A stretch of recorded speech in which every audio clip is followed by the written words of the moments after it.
Hey there, Mr. Terry, high school history teacher. Welcome back to another History Teacher X video. All right, you guys recommended me the latest simple history video. It's called Things They Don't Teach You About D-Day. Now, I'm really excited to check this out, not just so I can relay cool information about D-Day to my students, but I am really interested and I find fascinating the whole execution and planning of Operation Overlord, the code name for D-Day, because the logistics are just insane. So any more I can learn, awesome. Our original video is linked down below. Make sure you're subbed to Simple History. Let's check it out.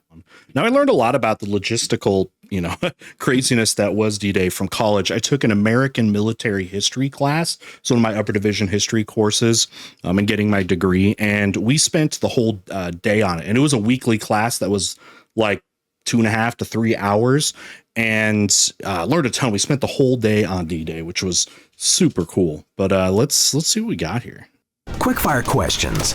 Who was the only woman to set foot on the beaches that day? How did the Allies convince the Nazis that an entire army had landed somewhere else? And which elite military unit secretly selected the D-Day landing zones? If you're drawing blanks, don't worry. Here are 5 things you probably didn't know about D-Day, but you really should. Number 1, the battleship that sank itself to keep on fighting. Okay, don't know this.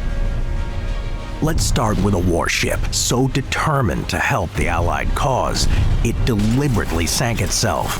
Meet the USS Texas, a battle-hardened beast launched in 1914. A New York-class battleship, she was cutting edge in her day, becoming the first American warship fitted with anti-aircraft guns and modern fire control systems, the very tools that shaped modern naval combat. Now, this already was kind of threw me off because I was like, maybe they sacrificed some malfunctioning whatever ship so they wouldn't lose those resources. But OK, I'm intrigued. During World War I, she escorted President Woodrow Wilson to France for the Treaty of Versailles. Between the wars, she acted as a floating palace for U.S. commanders and even ferried President Calvin Coolidge to the Pan American Conference in Cuba. Fast forward to World War II. Despite being nearly 30 years old, the USS Texas was still swinging. After major upgrades, she joined the most daring amphibious assault in history. On D-Day, she was stationed off Omaha Beach, tasked with supporting the U.S. 29th Infantry and the 2nd and 5th Ranger Battalions at Pointe du Hoc. Her firepower was staggering. 255 shells in just 34 minutes. To compare, during Operation Torch in North Africa, she only fired 300 shells over 8 days. But her most daring moment came a week later. With the front line being pushed inland, German targets were now out of reach, literally. Her guns couldn't aim high enough. So her crew made a radical decision. They would sink the USS Texas on purpose. By flooding her starboard torpedo blisters, they tilted the entire ship 2 degrees, just enough for the portside guns to lock on and fire inland. It was an insane gamble, but it worked. This bold maneuver kept the USS Texas in the fight, allowing her to keep supporting troops as they heroically charged deeper into it. That's actually awesome. I'd like to think they told all the soldiers, everybody move to starboard. And they all just like moved over and then the ship went. All right, okay. This in the fight, allowing her to keep supporting troops as they heroically charged deeper into enemy territory. Number 2, how the Allies... Okay, so that was pretty neat. Okay, that was pretty neat, but it did sacrifice, I guess, itself. I don't know. Do you think they tell the... Did they tell the sailors? They're like, just so you know, we're gonna blow ourselves up. Hopefully you don't get hurt in this. All right, how the Allies fooled the Nazis with scarecrows. Oh yeah, the whole like parachuting endeavor was insane. That was like the scariest thing because they sent these guys early, try to go in behind enemy lines, which is obviously very, very scary to do because you're going to have no protection, but it messes up supply lines in behind the defenses that are, near the shore and everything. So one of the scariest jobs, be a paratrooper, World War II. All right. But yeah, some fake. I mean, that totally makes sense. Like, maybe send some fake guys down. Heroically charge deeper into enemy territory. Do these at night a lot too. Number 2, how the Allies fooled the Nazis with scarecrows. I mean, yeah, if it's especially so D-Day wasn't just really a military invasion, it was also a masterclass in deception. Oh, for sure. In the dead of night on June 5th to the 6th, 1944, Operation Titanic was launched. They're all its just goal, pointing. tricked the Nazis into believing airborne troops were landing in the wrong places. Enter the Ruperts. about 500 parachute-equipped dummies made of Hessian sacks stuffed with straw.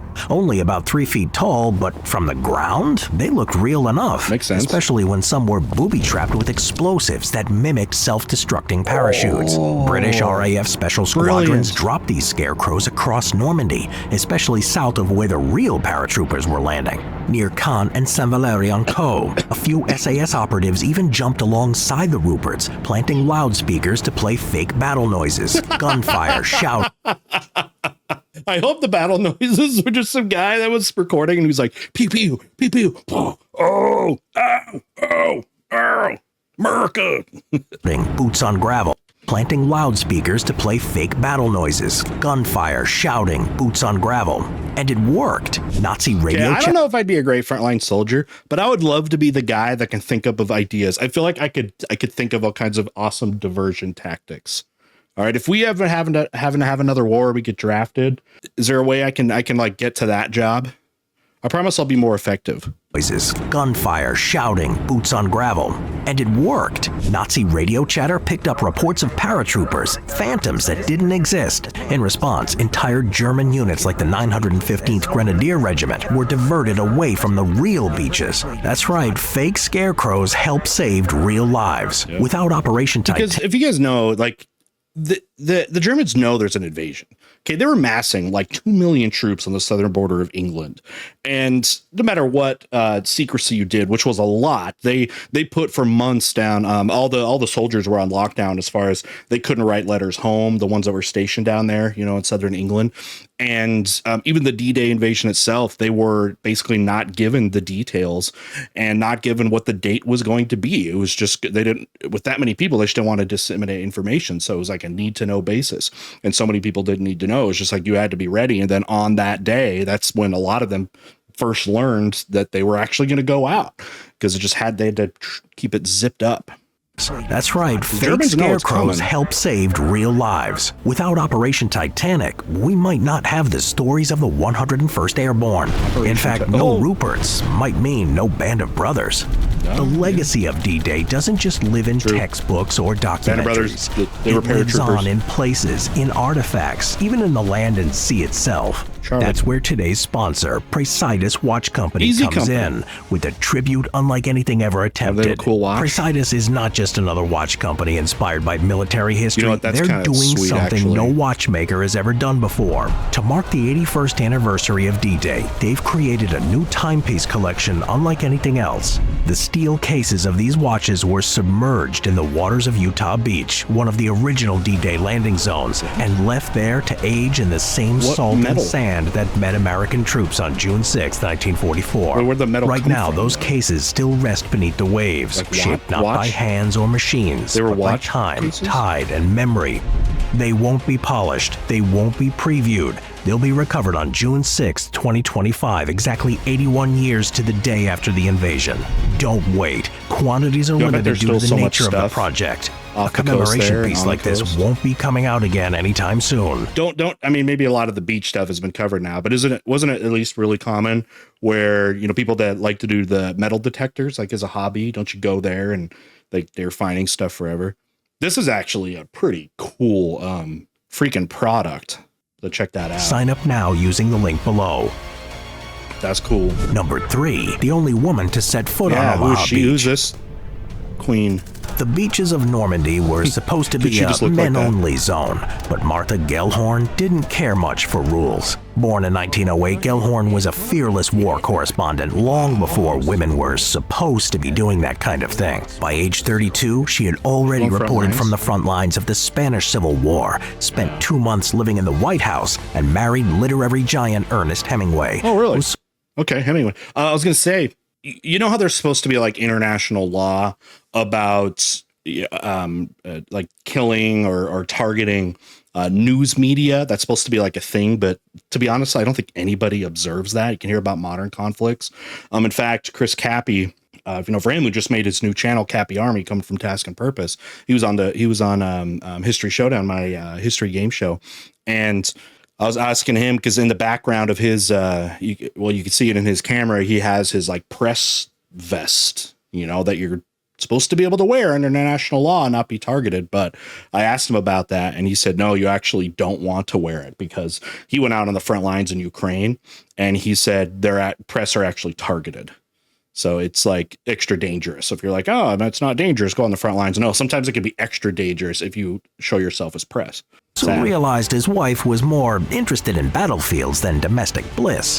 When World War II broke out, Gellhorn reported from Finland, Czechoslovakia, and China. By 1943, she was covering the French campaign in Italy. Then came D-Day. Collier's magazine was only allowed to send one correspondent. Hemingway used his clout to take the slot, blocking Gellhorn from the story of a lifetime. Her response? Go rogue. She boarded a hospital ship disguised as a nurse and hid in a toilet until it sailed for Normandy. Under the cover of night, she slipped ashore in a landing craft with medics, following a white-taped path through the chaos of Omaha Beach to a Red Cross tent. After interviewing soldiers in foxholes, she helped evacuate the wounded back to the ship. When she returned to England, she was arrested, but only briefly. Martha Gellhorn would go on to cover the Battle of the Bulge and the liberation of Dachau. She was the only woman known to have landed at D-Day, Battle of the Bulge, Dachau, the biggest concentration camp. She was there for all of that.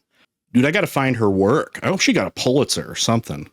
To cover the Battle of the Bulge and the liberation of Dachau. She was the only woman known to have landed at Normandy on D-Day, and she did it without permission, without backup, and without fear. Number 4, mini subs that secretly chose the beaches. Okay, so we got some U-boats, mini subs. Subs are already scary because they're already kind of small and cramped.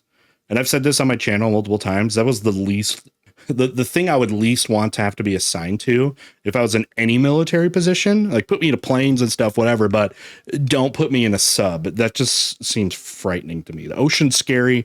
Claustrophobia. We're all claustrophobic, at least to some degree, right? No thanks.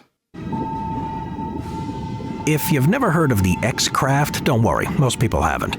But they may be the unsung heroes of D-Day. Built by the British in secret, these were miniature submarines, just 50 feet long and barely wide enough to turn around in. Piloted by just 4 men, they were powered by repurposed London bus engines, and they were packed with sonar, periscopes, and explosives. Originally designed to sabotage enemy ships, they shifted to recon for D-Day. No way they're as good as the German Combined Operations, Pilotage, and Reconnaissance Parties, or COP, a special forces unit tasked with charting the invasion beaches. In January 1944, they scouted the French coast from beneath the waves.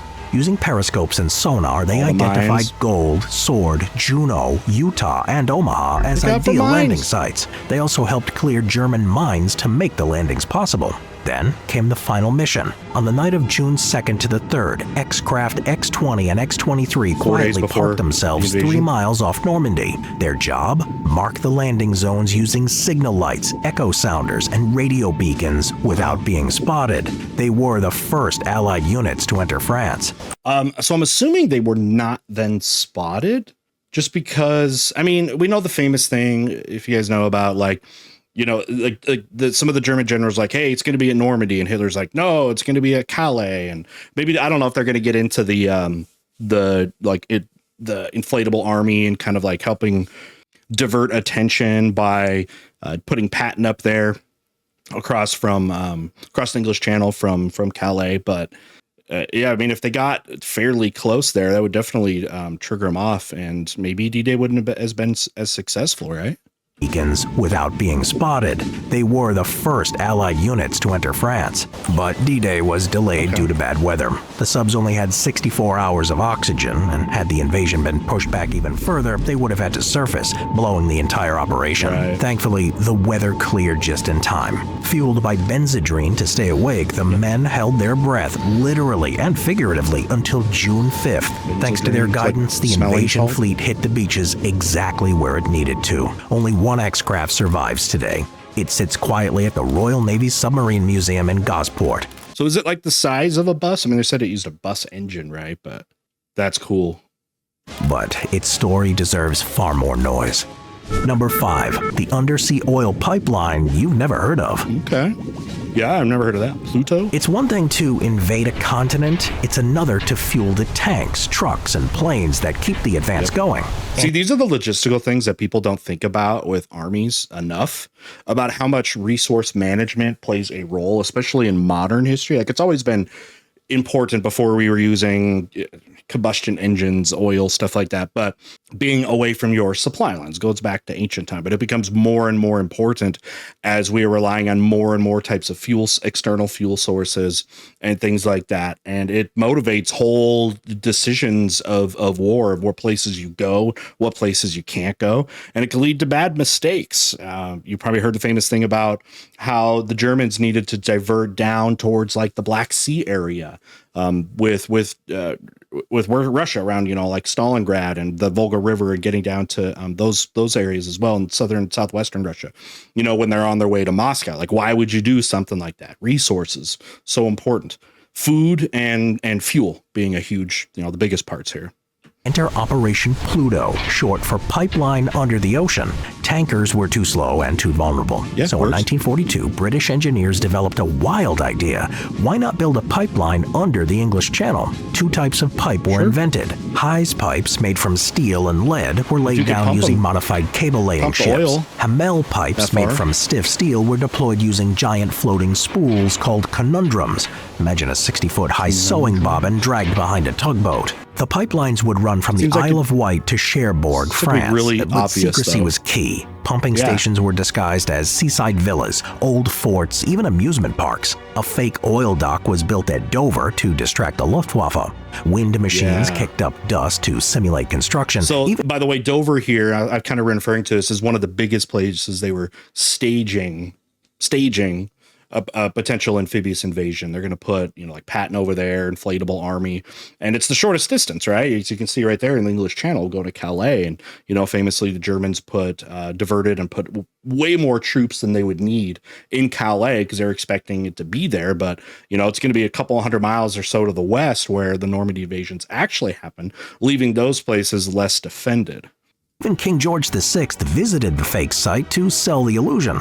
This ruse worked. Smart. 2 months after D-Day, the first pipeline went live. Eventually, 17 lines delivered over 3,500 tons of fuel a day to the front lines. Operation Pluto was the logistical miracle that no one saw coming. And without it, the Allies' advance might have run out of gas. Literally. So there you have it. Battleships that sank themselves, female war correspondents who broke the rules, parachuting scarecrows, mini-subs with missions straight out of spy thrillers, and an undersea pipeline that turned the tide of the war.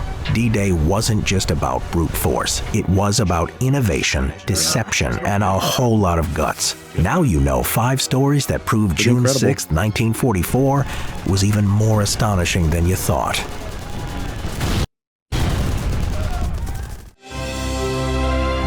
All right, I got a couple other things maybe you knew about, but bear with me here. All right, so those were cool stories. I hadn't heard those. That was awesome. And if you've got any extra, other tidbits, cool things going to the D-Day planning, I'd love to hear them. It doesn't it also kind of continue to instill, I guess, the idea with how difficult D-Day was.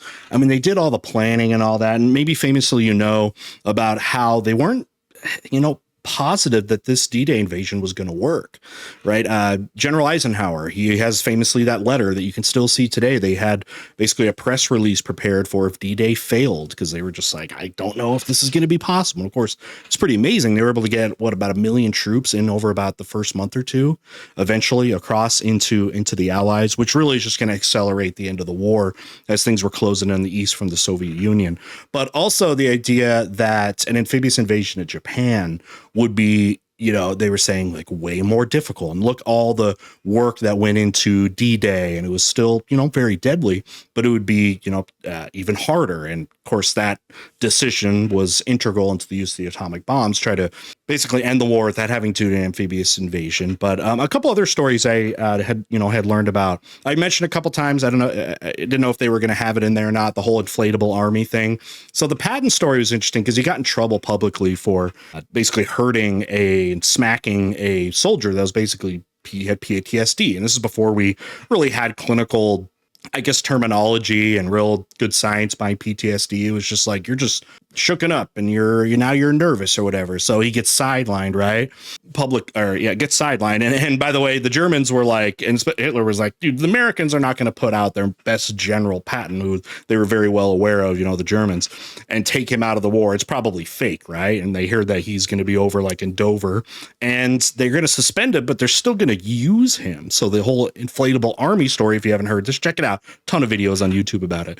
They basically build a fake army using prop builders from Hollywood to make basically inflatable, realistic, looking, especially if you're looking at it through, the crappy cameras of the day that the Germans would have been used to spy, but like building these fake tanks and artillery and all this. And it made it look like this giant army was amassing there by Dover. And again, Dover is across from Calais. So that may have been one of the reasons why Hitler wanted to make sure Calais was extra fortified and putting so many troops there, which left things a little bit weaker out west where Normandy is going to be. But that was a really, really great story. But another one I'd learned about too was, I forget exactly what materials they used, but they jammed a lot of radars, or at least made it look like there were going to be these invasions. They would develop these kind of like metal things. I'm trying to remember exactly how it was discussed with me in my college class. But they could basically like trick radars and things by either kind of like jamming them or making it look like their numbers are big, or they could like fake invasions pretty well in different areas. So they would do that. They would trigger these systems so it would be very confusing and very diverting. But anyway, I know there's a lot of other stories out there. These were cool. If you know any other ones about D-Day, I'd love to hear them. And again, a lot of fun. All right. Thanks again for recommending this video. Best place to do that's on the Discord server. There's a video suggestions tab, which I'm checking basically every day. And that's the best way to reach out to me, just because it gets to my eyes better. But anyway, you can join the Discord link with the link down below in the description. And with that, we'll see you all next time. Bye.